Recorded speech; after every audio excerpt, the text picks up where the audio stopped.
तो नमस्ते, प्रणाम, हर महादेव। आप सबके फिर से एक बार जय श्री राम। हमने की दोनों भाई आप सभी के बीच में आगे बनी के और लोकसभा चुनाव चल रहा है पूरे देश और प्रदेश में और आज लास्ट दिन है लास्ट दिन है, आखिरी चरण का आज लास्ट दिन है जो वोटिंग हो रहा है पूरे भारत में। आज 1 जून 2024 है और आज सभी पूर्वी क्षेत्र में, जितने भी पूर्वी क्षेत्र में जिला, गांव, शहर, कस्बा है, वहां पे आज चुनाव का आखिरी दिन और डेट पड़ा हुआ है। आज चुनाव जैसे खत्म होगा, शाम तक 12 बजे रात तक चुनाव खत्म हो जाएगा। अगले दिन और उसके अगले दिन, 2 दिन के बाद, मतलब 2 तारीख 3 तारीख को चुनाव का वो सारा गणना हो जाएगा और 4 तारीख को घोषित हो जाएगा कि देश का प्रधानमंत्री कहा जाएगा कि कौन सीट कहां से कौन पार्टी कितना जीतती है। हाँ। और सरकार किसकी बनती है। बिल्कुल। और उसके बाद वो पार्टी तय करेगी कि प्रधानमंत्री किसको बनाना है। प्रधानमंत्री किसको बनाना। बस अभी हम इस वीडियो में आप सभी से बात करने आए हैं कि भैया क्या इस चुनाव में 2024 के इस लोकसभा चुनाव में भारतीय जनता पार्टी बाजी मार रही है कि इंडिया गठबंधन पार्टी बाजी मार रही है।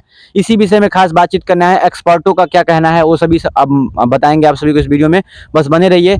आपको क्या लगता है स्वतंत्र भैया कि इस बार लोकसभा चुनाव में 2024 का जो चुनाव हो रहा है, इस चुनाव में मोदी जी वापस प्रधानमंत्री बनेंगे कि कोई और बनेगा? 100% मोदी जी बनेंगे, प्रधानमंत्री बनेंगे। ठीक है, आप भैया का कहना है कि मोदी जी प्रधानमंत्री बनेंगे, यानी भाजपा जो है चुनाव जीत रही है। और मेरा कहना यह है कि जहां तक मुझे लग रहा है कि इंडिया गठबंधन जो विपक्षी पार्टियां हैं, बहुत सारी पार्टियां जो मिलकर एक हो गई हैं, मुझे लगता है कि विपक्षी पार्टी चुनाव जीतेगी और इस बार देश में बदलाव होगा, चुनाव में बदलाव होगा और देश का प्रधानमंत्री अब कोई और बनेगा। चलिए ठीक है, आपका भी बात जो कह रहे हैं हम मानते हैं। जरा एक बार आप बता दीजिए उस पार्टी का, अगर वो पार्टी अगर जीत जाती है तो उस पार्टी में प्रधानमंत्री कौन? बस देखिए, पहले वो सब बताता हूँ आपको, लेकिन आज आप ये जान जाइए कि मैं कुछ ऐसे पॉइंट्स रख रहा हूँ जिससे मुझे लगता है पर्सनली और मेरे एक्सपर्टों को लगता है कि भारतीय जनता पार्टी चुनाव हार रही है और इंडिया गठबंधन चुनाव जीत रही। क्यों? पहली बात, अब इसका पहले जवाब देता हूँ आपको कि प्रधानमंत्री बनेगा कौन। आज 1 जून है और आज ही शाम तक आपको डिबेट में क्लियर पता चल जाएगा कि देश का प्रधानमंत्री इंडिया गठबंधन से कौन बनेगा और 90% चेहरा साफ है, राहुल गांधी। अच्छा ये बताइए, महागठबंधन बन गया, देश की लगभग आधा से ज्यादा पार्टियां एक साथ हो गई, आधा के लगभग 70% पार्टियां एक साथ हो गई, 30% एक साथ है। लगभग बीजेपी के साथ भी कुछ पार्टियां हैं, ऐसा नहीं है कि बीजेपी अकेले लड़ रही है चुनाव। तो इतनी बड़ी महागठबंधन बनने के बाद, इतने बड़े बड़े उसमें नेताओं को मतलब रहने के बाद, वो लोग खुदे नहीं तय कर पाए।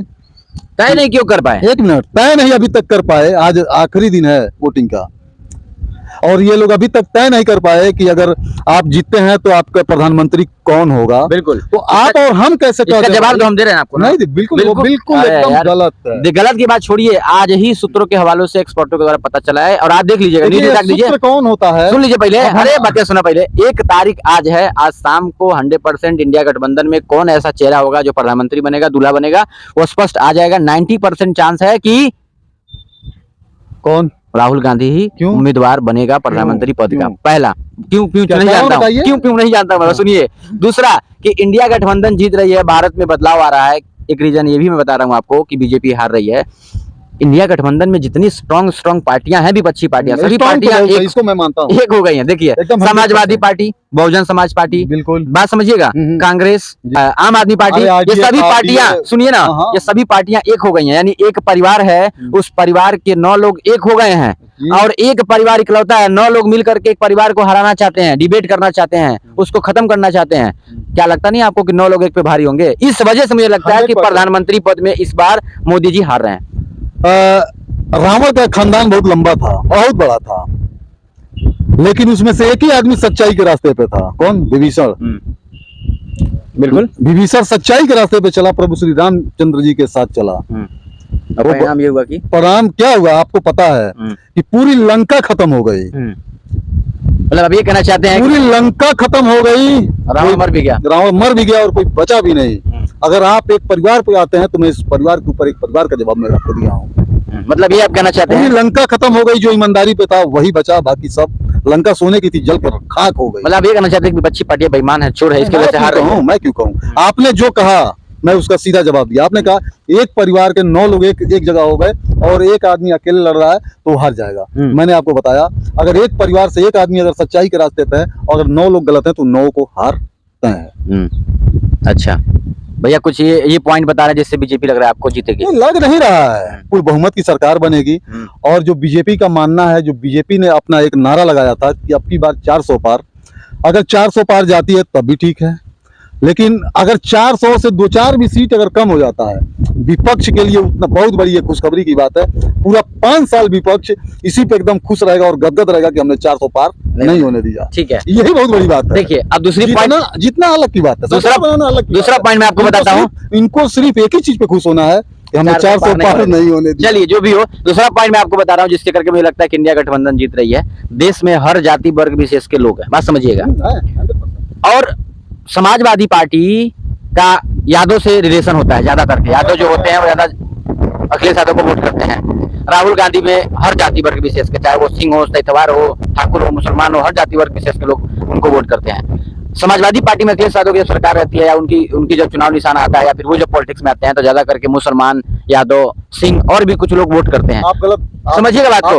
मुझे लगता है कि नहीं, क्वेश्चन नहीं, मुझे लगता है कि ज्यादा से ज्यादा जाति वर्ग विशेष पे लोग खेल करके चुनाव माहौल में और ज्यादा से ज्यादा वो 4-5 पार्टियां कवरेज करके लोगों को वोट ले रहे हैं, जिसके लगता है कि मुझे चुनाव जीत रही है। इसका जवाब हम आपको दे रहे हैं कि बीजेपी के पास तो कोई मुद्दा ही नहीं है। जो पार्टियां और जिस पार्टी के अध्यक्ष, जिस पार्टी के चेयरमैन, जिस पार्टी का जो मुखिया होता है, अगर वो जात के ऊपर अगर अपने चुनाव को लड़ता है तो उससे बड़ा खतरनाक कोई होता नहीं है। एक मिनट पूरी बात सुन लीजिए। अभी आपने अखिलेश यादव की बात किया। अखिलेश यादव जातिगत चुनाव अगर कराते हैं, आपका मानना है तो मानना क्या है, पूरा देश देख रहा है ना। हाँ, मीडिया बता रहा है। पूरे उत्तर प्रदेश में बता दीजिए कितने सीट, मतलब जो सीट जितना लोकसभा का सीट है कितने यादव को दिए हैं, कितने यादव को दिए हैं, कितने यादव आप बता दीजिए हमको। तो मुझे इसका परफेक्ट हम बता रहे हैं, वो यादव के बारे में कभी नहीं सोचता है। वो बंदा सिर्फ अपने बारे में सोचता है और अपने बिरादरी के लोगों को गुमराह करके रखता है। तो यादव के बारे में यादव वोट कैसे देता है? अरे भैया यही चीज अगर हर बिरादरी के लोग अगर समझ गए तो इस देश को तरक्की करने में देर नहीं लगेगी। क्या होता है न्यूज के माध्यम से पता चल, सुन लीजिए, न्यूज के माध्यम से भी पता चल रहा है, लोग देख भी रहे हैं। जनगणना जब हो रही है वोटिंग आधार पे तो उसमें रिजल्ट आ रहा है कि ज्यादातर वोट जो समाजवादी पार्टी को पड़ा है, यादव लोग दिए हैं और मुसलमान लोग दिए हैं। वही चीज आप इस चीज को एक्सेप्ट, वही चीज मैं आपको बता रहा हूँ, वोट पड़ता है। लेकिन यही चीज जिस दिन ये जनता और हर लोग अगर समझ गए कि जात के नाम पर हमको वोट नहीं देना है, उस दिन इस देश का मतलब तरक्की होने में देर नहीं लगेगी। आप क्योंकि आप देख लीजिए अखिलेश यादव क्या कितने सीट पर अपने यादव को टिकट दे देते हैं? नहीं देते हैं। वो टिकट उसी को देते हैं जो उनके अपने होते हैं। अच्छा। जिससे उनकी डील हो सके। कोई भी पार्टी, मैं अखिलेश यादव की बात नहीं कर रहा हूँ, चाहे वो सपा हो, बसपा हो, बीजेपी हो, आरजेडी हो, लवा भवनिया, कोई भी पार्टी हो, ठीक है, जितनी भी पार्टियां हैं, अगर जो जात के ऊपर अगर टिकट बांटा जाता है और जो जात के ऊपर वोट करते हैं, बहुत खतरनाक बात है। ठीक है, नहीं करना चाहिए। ठीक है, देखिए बीजेपी हार रही है इस लोकसभा चुनाव में। एक पॉइंट मैं आपको दे रहा हूं जो देश की जनता कह रही है कि बीजेपी को इस बार हटाना इसलिए है। देखिए नेता विपक्षी पार्टी तो कह रहा अलग चीज है, जनता भी इस बात को कह रही है कि मुझे बीजेपी को हटाना है। क्यों, समझिए पहले। कुछ 10 साल हो गए चुनाव जीतते हुए, भारतीय जनता पार्टी की सरकार बनते हुए। 10 सालों में भारतीय जनता पार्टी की जब सरकार बनी, शुरुआत जब हुआ, मोदी जी आए तो मोदी जी ने यही बोला कि काला धन वापस लेकर आएंगे, हर व्यक्ति के अंदर खाते में खटाखट 50-15 लाख रुपया देंगे, पहला रोजगार देंगे। सुन लीजिए, अरे भैया जीरो पहले हमको पूरा जान दीजिए, पूरा हो जान दीजिए, पहले पूरा हो जान दीजिए। 15 लाख वाली चीज को मैं खत्म कर देता हूँ। कोई भी एक ऐसा बयान लाकर दे दीजिए जो जिसमें मोदी जी ने चाहे किसी ने कहा हो कि काला धन आएगा तो सबके खाते में 15 लाख जाएगा। मोदी जी का स्टेटमेंट है महाराज, क्या बात कर रहे हैं? पहले पूरी बात सुन लीजिए। आप जाइए ठंडे बस्ते में अपने दिमाग को रखिए, थोड़ा सा ठंडा पानी पीजिए और उस वीडियो को देखिए।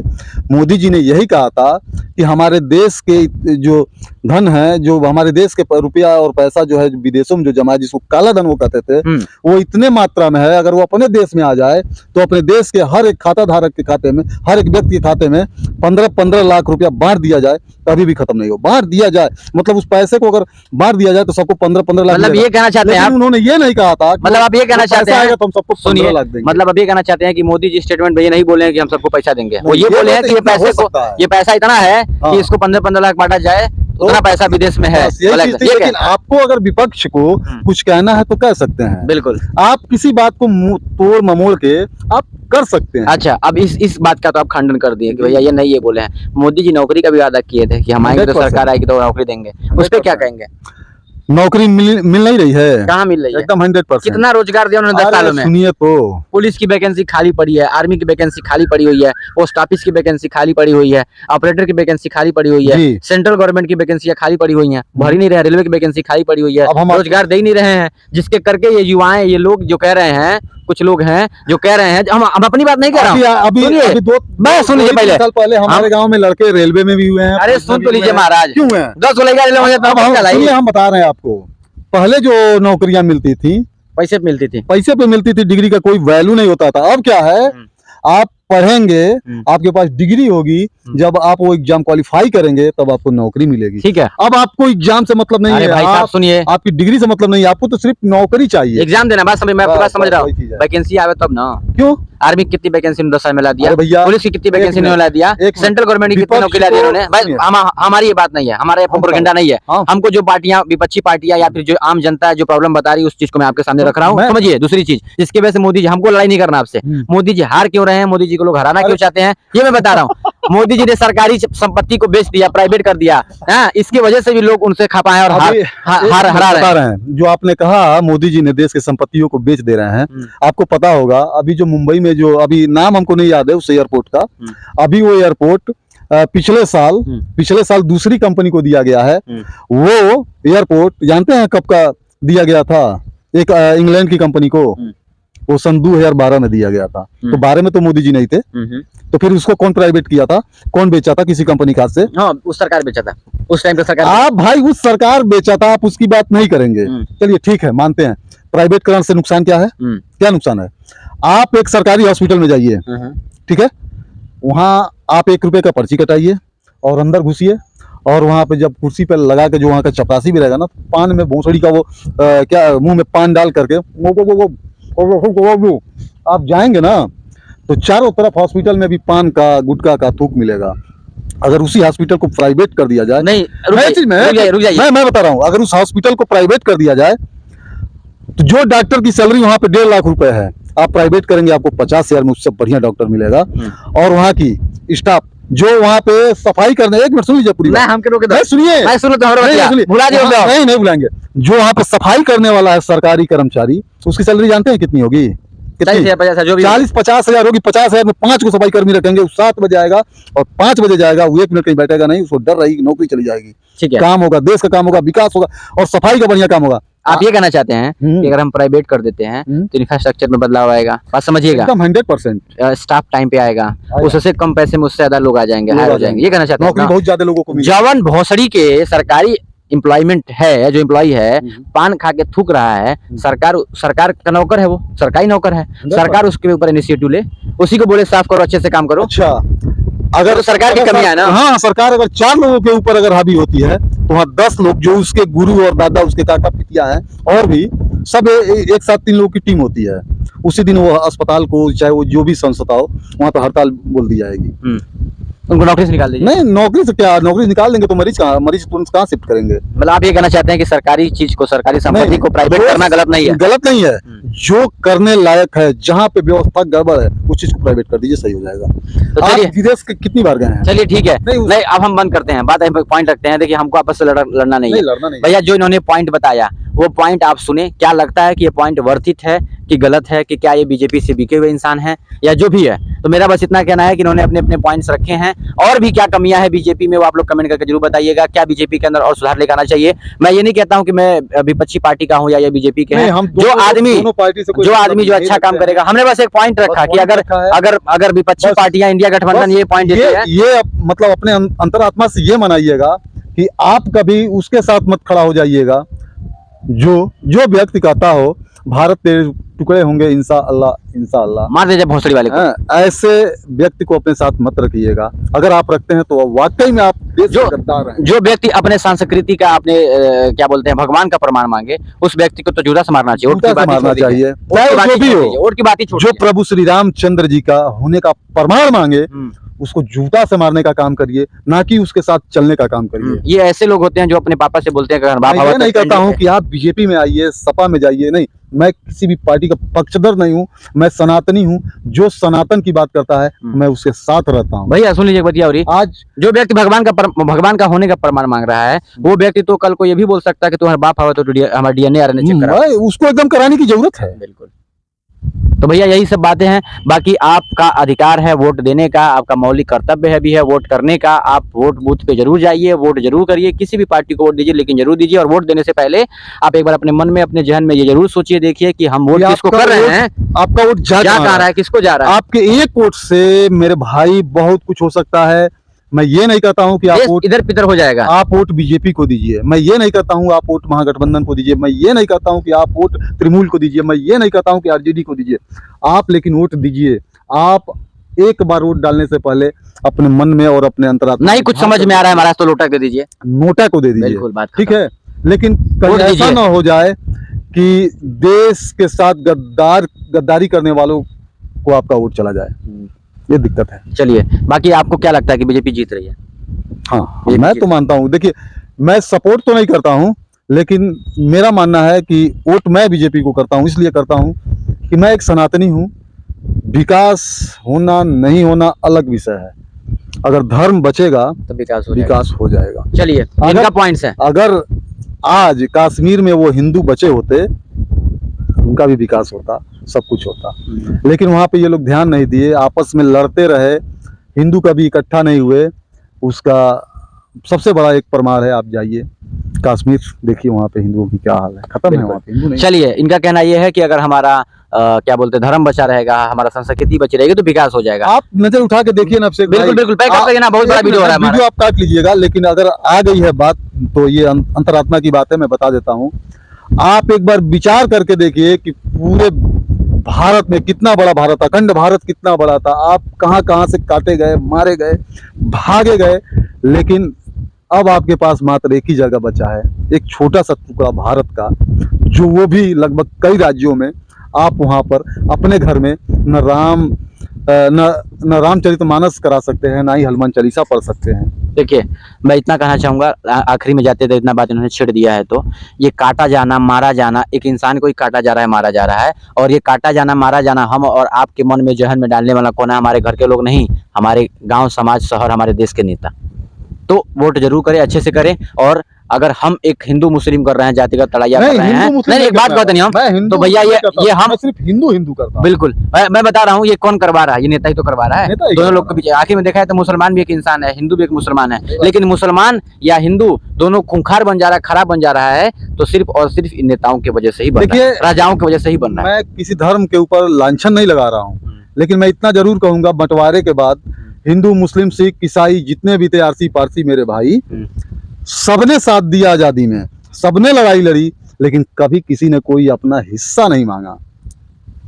ना कोई पाकिस्तान मांगा, ना कोई बांग्लादेश मांगा, ना ही कोई पंजाबी ने पंजाब मांगा, ना ही किसी क्रिश्चियन ने कश्मीर मांगा, कुछ नहीं। लेकिन एक ही समुदाय ने जो अपने आज़ादी के बाद अपना हिस्सा मांग लिया, पाकिस्तान भी मांग लिया, उनको पाकिस्तान भी मिल गया और हिंदुस्तान भी मिल गया। आप जरा गौर करिए, आप कहाँ हो। चलिए, अच्छे से वोट करिए, वोट करने जरूर जाइए, सोच समझ के वोट करिए। बाकी बीजेपी जो है वो पूरे भारत में परचम लहरा रही है, उसकी सरकार बन रही है, ये हम लोग को पहले अवगत करा दे रहे हैं आपको। और क्या बोलते हैं, अगर आप भी लगता है कि बीजेपी जीती तो कमेंट में जरूर बताइएगा क्या लगता है आपको, बीजेपी जीत रही है कि हार रही है। Thank you so much for watching the video. जय हिंद, जय भारत। वंदे मातरम, जय श्री राम। वंदे मातरम, जय श्री राम।